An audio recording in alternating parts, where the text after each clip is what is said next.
Thank you very much.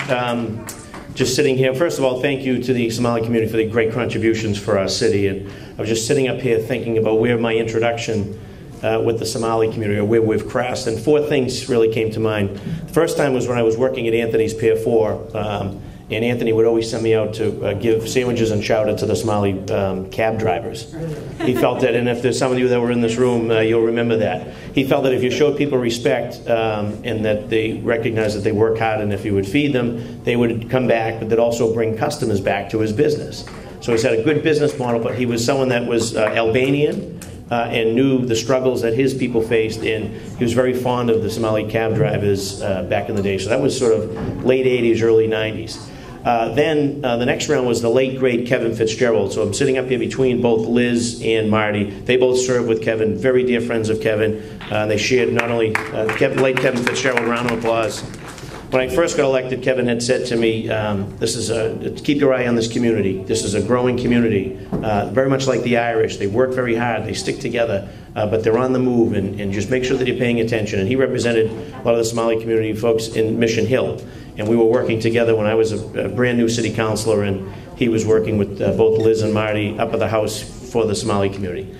Then I had the great instance of, it was MASH actually. MASH brought a young individual who was wrongly accused and wrongly charged with a very, very horrendous crime. It was a life felony crime. Not only did the person not commit the crime, he was nowhere near the crime. And he was picked out erroneously from a photo array. And no one, because of the seriousness of the case, no one wanted to touch it.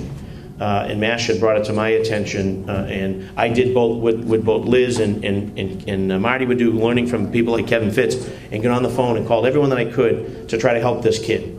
This is a young kid from a good background, good family. His whole life was ahead of him, but could have been derailed if we weren't able to have success. And we did have success defending the kid in court. And then finally, just a few years ago, MASH brings me over to the mosque, and I think I'm the first elected official.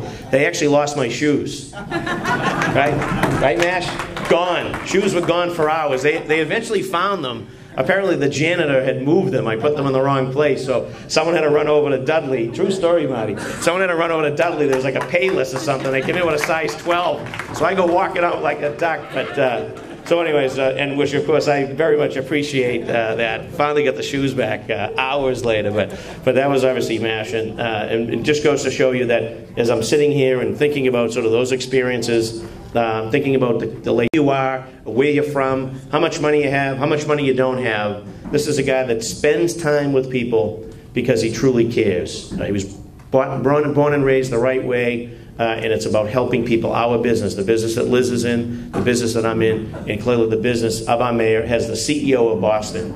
And so I'm so psyched to be here, sitting up here, thinking about those personal experiences that I've had with the Somali community, and know that we're in great company here with the Somali community, but also with a great leader in our mayor, Mayor Marty Walsh.